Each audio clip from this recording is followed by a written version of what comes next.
Hello guys, आज की video में बात करने वाले हैं तानला प्लेटफॉर्म्स लिमिटेड के बारे में और समझने वाले हैं यहाँ पे तानला प्लेटफॉर्म में क्या स्ट्रक्चर ओवरऑल बना था, क्या अभी के टाइम पे बन रहा है और टेक्निकल और फंडामेंटल के बेस पे क्या हमारी स्ट्रेटजी इस स्टॉक प्राइस में हो सकती है। सबसे पहले मैं डिस्क्लेमर देना चाहूंगा, वीडियो का पर्पस आपको सिर्फ और सिर्फ सिखाना है, कोई भी बाय और सेल का रिकमेंडेशन नहीं है। तो वीडियो के बेस पे आप कोई भी बाय और सेल का डिसीजन नहीं लेंगे। सबसे पहले यहाँ पे बात करना चाहेंगे टेक्निकल की। टेक्निकली स्टॉक प्राइस में क्या हुआ था वो पहले थोड़ा सा देखने की कोशिश करते हैं। अगर आप यहाँ पे देख पाएंगे, इस एरिया में थोड़ा जूम करना चाहूंगा, यहाँ पे स्टॉक प्राइस जो है अपने एक बहुत बड़े बुल रन में था, एक बहुत अच्छा खासा रिटर्न स्टॉक प्राइस ने दिया था। और मैं अपनी हर वीडियो में बोलता हूँ, स्टॉक प्राइस एक छोटे रिटेलर के लिए, एक आम नागरिक के लिए, एक आम इन्वेस्टर के लिए कब अच्छा होता है, जब स्टॉक प्राइस अपने टॉप पे होता है। टॉप पे जाके वो लोग बाय करते हैं और ट्रैप हो जाते हैं। टेक्निकली स्टॉक प्राइस में क्या चल रहा है, फंडामेंटली कंपनी कैसी है, वो सब उनके लिए मैटर नहीं करता। उनके लिए क्या चीज मैटर करती है, स्टॉक प्राइस ने 1 साल में अच्छा रिटर्न दे दिया, 2 साल में अच्छा रिटर्न दे दिया, हिस्ट्री वो लोग देखते हैं, पिछले टाइम में कितना रिटर्न दिया है, उसके बेस पे बाय और सेल का डिसीजन करते हैं। हालांकि यहाँ पे हम बाद में देखना चाहेंगे एक बार फंडामेंटल के बेस पे कि स्टॉक प्राइस यहाँ पे इस लेवल से ही क्यों रिजेक्शन फेस करके नीचे आया। मोस्ट प्रोबेबली यहाँ पे स्टॉक प्राइस ओवर वैल्यूड हो गया था, जिसके कारण स्टॉक प्राइस में एक करेक्शन आना लाजमी था। चीजें यहाँ पे महंगी हुई, बड़े प्लेयर्स ने माल डंप करना स्टार्ट करा, स्टॉक प्राइस एक्शन फॉलो करते हुए नीचे आना स्टार्ट हुआ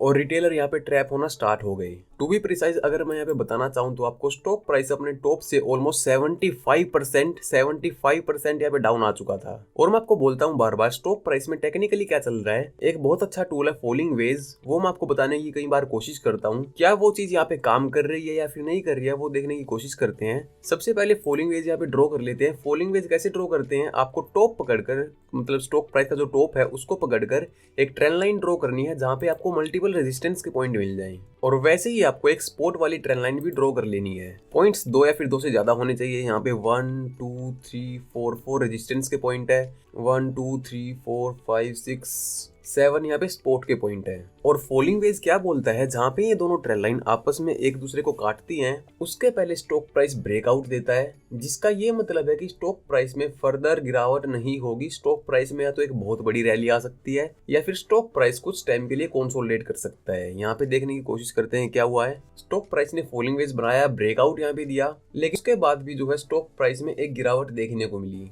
ऐसा क्यों हुआ उसको भी थोड़ा इन डिटेल जानने की कोशिश करते हैं। इसको मैं थोड़ा सा जूम कर लेता हूँ। अगर आप यहाँ पे देख पाओगे तो मुझे एक रेंज नजर आ रही है जो कि कुछ इस टाइप से है। यहाँ पे स्टॉक प्राइस ने ब्रेकआउट तो दे दिया, उसके साथ साथ स्टॉक प्राइस ने एक नैरो रेंज का फॉर्मेशन यहाँ पे नीचे की तरफ कर दिया। एक एग्जांपल के थ्रू मैं आपको समझाना चाहूंगा। मान लो आपके पास 2 दीवार हैं, एक तो बहुत बड़ी है और एक पतली सी दीवार है। मैं आपको बोलूं कि आपको एक दीवार तोड़नी है, रिवॉर्ड आपको सेम मिलेगा, तो आप कौन सी दीवार तोड़ना पसंद करोगे? ऑब्वियस सी बात है, छोटे वाली जो कि आसान होगी, जो कि पतली है। पतली दीवार तोड़ना आपके लिए आसान रहेगा। ऐसा ही कुछ यहाँ पे टेक्निकल में भी होता है। यहाँ पे पतली मोटी दीवार कौन सी है वो देखते हैं। जो मैंने नीचे रेंज ड्रॉ करी है ये तो नैरो रेंज है। ऊपर वाली अगर मैं रेंज ड्रॉ करना चाहूंगा तो जो कि कुछ इस टाइप से बन जाएगी, जो कि एक बहुत बड़ी रेंज है। यहाँ पे होता क्या है, नैरो रेंज और वाइड रेंज में अगर नॉर्मल वीडियो में डिस्कस करूंगा तो नॉर्मल वीडियोस बहुत लंबी हो जाएंगी। बहुत जल्दी मैं प्लेलिस्ट लाने वाला हूँ, पूरा टेक्निकल कवर करने वाला हूँ, पूरा फंडामेंटल आपको कंपनी कैसे स्टडी करनी है उस सब के बारे में बहुत जल्दी एक प्लेलिस्ट आने वाली है। तो मेक श्योर आप लोग वीडियो को लाइक कर देना। अभी के लिए इतना समझ लो, पतली दीवार आपके लिए तोड़ना आसान है। तो ऐसा ही यहाँ पे कुछ हुआ, जो नीचे की तरफ नैरो रेंज थी उसका ब्रेकडाउन एक बार यहाँ पे मार्केट ने दिया। अब जो ये रेंज है, एक बहुत बड़ा जो स्पोर्ट जोन था, छोटे टाइम फ्रेम पे करोगे ना तो बहुत बड़ा आपको स्पोर्ट नजर आएगा, इसका ब्रेकडाउन दिया मार्केट ने। फेक ब्रेकडाउन था। फेक ब्रेकडाउन क्यों दिया? क्योंकि जो लोग फ्यूचर ऑप्शन करते हैं, शॉर्ट सेलिंग करते हैं, जिनको छोटे टाइम में बड़ा पैसा चाहिए होता है, बड़ा पैसा बनाना होता है, उनको स्टॉक मार्केट को बाहर करना होता है। फेक ब्रेकडाउन यहाँ पे दिया। जिन्होंने शॉर्ट सेलिंग करी होगी, अपनी पोजीशन काटी होगी, या फिर जिनकी पोजीशन इक्विटी में भी होगी ना, उन्होंने भी यहाँ पे अपनी पोजीशन काट दी होगी। उसके बाद स्टॉक प्राइस धीरे धीरे करके ऊपर जाने लगा, फिर से यहाँ पे बायर्स को इनवाइट करने लगा। अच्छे खासे बायर जब इस लेवल पे इनवाइट कर लिए गए, उसके बाद स्टॉक प्राइस में एक जेन्युइन फॉल आया। अपने सेटअप के अकॉर्डिंग यहाँ पे एक ये ब्रेकडाउन आके फेक ब्रेकडाउन आके ऊपर गया, फिर यहाँ पे जेन्युइन फॉल आया। उसके बाद क्या हुआ वो थोड़ी सी देखने की कोशिश करते हैं। अगर मैं इस रेंज को फर्दर आगे एक्सटेंड कर दूं तो आप यहाँ पे देख पाओगे जो पहले ये सपोर्ट बना था वो बाद में स्टॉक प्राइस के लिए रेजिस्टेंस बन गया। यहाँ पे आता है रेजिस्टेंस लेता है, मल्टीपल टाइम यहाँ पे रेजिस्टेंस लिया और रेजिस्टेंस लेते लेते यहाँ पे फॉर्मेशन हो गया एक इन्वर्टेड हेड एंड शोल्डर का। इन्वर्टेड हेड एंड शोल्डर अपने आप में एक बुलिश चार्ट पैटर्न होता है। यहाँ पे ब्रेकआउट दिया, ब्रेकआउट के बाद रीटेस्ट करा और फिर सीधा बूम बाम कर गया ऊपर की तरफ। अच्छा खासा रिटर्न यहाँ पे इन्वेस्टर्स को दिया। तो अभी के टाइम पे देखते हैं स्टॉक प्राइस में क्या हो सकता है। अगर मैं यहाँ पे एक स्पॉट वाली रेंज ड्रॉ कर दूं जो कि अभी बनी थी, जो कि कुछ इस टाइप से है, तो आप यहाँ पे देख पाओगे एक कप एंड हैंडल का फॉर्मेशन यहाँ पे हुआ था। ये बना यहाँ से कप, ये बना हैंडल।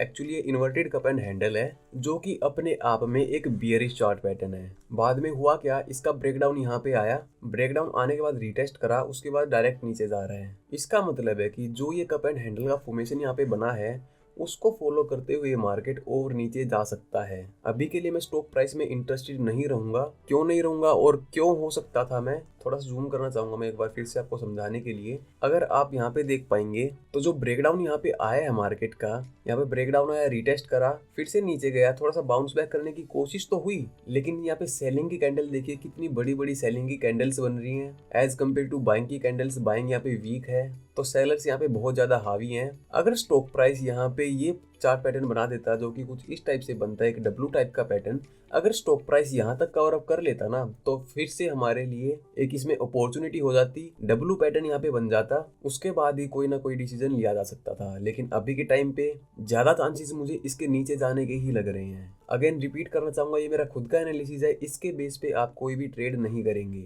और मैं आपको बताना चाहूंगा कोई भी स्टॉक अच्छा या फिर बुरा नहीं होता है। अच्छी या फिर बुरी चीज जो होती है वो होती है आपकी टाइमिंग, किस जगह पे आप बाय कर रहे हो, कब बाय कर रहे हो, वो चीज ज्यादा मैटर करती है। अगर आप एक खराब से खराब स्टॉक में भी नीचे बाय कर लोगे और ऊपर जाके सेल कर दोगे ना तो आपको अच्छा खासा रिटर्न देके जाएगा। और अगर आप किसी बहुत अच्छी कंपनी में रिलायंस लगा लो, अगर आप टॉप पे बाय करोगे ना, ओवर वैल्यू स्टॉक को बाय करोगे और जब वो वहां से नीचे आएगा तो आपका एक अच्छा खासा लॉस भी हो सकता है। तो मैटर क्या करती है, मैटर करती है आपकी टाइमिंग और आप कहाँ पे बाय कर रहे हो। तो इसलिए आपको टेक्निकल और फंडामेंटल दोनों की नॉलेज होनी चाहिए। तो मैंने वीडियो के स्टार्टिंग में बताया था कि यहाँ से स्टॉक प्राइस नीचे क्यों आया, वो थोड़ा सा देखने की ट्राई करते हैं। तो ये बात है अप्रोक्स 2021 की, 2021-22 के आसपास की। तो 2021-22 में आप कंपनी का पीएनएल देखोगे ना, 2021 और 2022, यहाँ पे स्टॉक प्राइस ने एक अच्छा खासा नेट प्रॉफिट में जंप दिखाया। जो कंपनी नेगेटिव में प्रॉफिट रिपोर्ट कर रही थी वो यहाँ पे पॉजिटिव में आ गई और एक बहुत अच्छे मार्जिन से आ गई। अच्छे मार्जिन से प्रॉफिट में तो आई, लेकिन उसके साथ साथ इसकी वैल्यूएशन क्या रही वो देखते हैं। जब कंपनी प्रॉफिट में आई तो यहाँ पे अपने मीडियन पी से काफी ऊपर ट्रेड कर रही थी, अप्रोक्स 60-70 मीडियन पी के आसपास। अप्रोक्स 70 का पीई था जो कि इसके मीडियन पी से काफी ऊपर था, यानी कि कंपनी यहाँ पे ओवर वैल्यूड हो चुकी थी। प्रॉफिट तो फोर श्योर इसने रिपोर्ट करा था, लेकिन स्टॉक का प्राइस अपने आप में ओवर वैल्यूड था, इसलिए यहाँ पे एक करेक्शन आना लाजमी था। विद ओवर टाइम क्या हुआ, इसकी अर्निंग जो है वो फ्रीज हो गई। ईपीएस देखेंगे आप, यहाँ पे ईपीएस जो है ऑलमोस्ट स्टेबल है, कोई ग्रोथ यहाँ पे देखने को मिल नहीं रही है। तो इसलिए स्टॉक प्राइस जो है धीरे धीरे करके अपने एक फेयर वैल्यू के आसपास आने की कोशिश कर रहा है। हालांकि अगर आप देखेंगे तो यहाँ पे अपने मीडियन पी से कंपनी काफी नीचे ट्रेड कर रही है। कंपनी यहाँ पे स्लाइटली अंडर वैल्यूड बोल सकते हैं, लेकिन जो इसका टेक्निकल है वो मुझे बिल्कुल भी बुलिश नहीं नजर आ रहा। तो इसलिए अभी के टाइम पे मैं इसको अवॉइड करना पसंद करूंगा। ओवरऑल कंपनी में यहाँ पे कोई दिक्कत नजर नहीं आ रही, इसके नंबर्स भी जो है वो काफी बढ़िया है। स्टॉक का पी 17.5 का है, इंडस्ट्री पी से काफी नीचे है, आरओसी गजब है, आरओई गजब है, डेब्ट टू इक्विटी ना के बराबर है, ईपीएस भी बढ़िया है, इंटरेस्ट कवरेज रेशो भी अच्छा है। फंडामेंटली ओवरऑल कंपनी काफी बढ़िया है, लेकिन दिक्कत मुझे कहाँ पे नजर आ रही है, इसके टेक्निकल में। तो जब तक यहाँ पे कोई अच्छा सा चार्ट पैटर्न या फिर अच्छा सा स्ट्रक्चर नहीं बनता तब तक इस कंपनी में मैं इंटरेस्टेड नहीं रहूंगा। फिर से रिपीट करना चाहूंगा, ये मेरा खुद का एनालिसिस है, इसके बेस पे आप कोई भी ट्रेड नहीं करेंगे। Thank you so much guys, thank you so much for watching, bye bye and take care.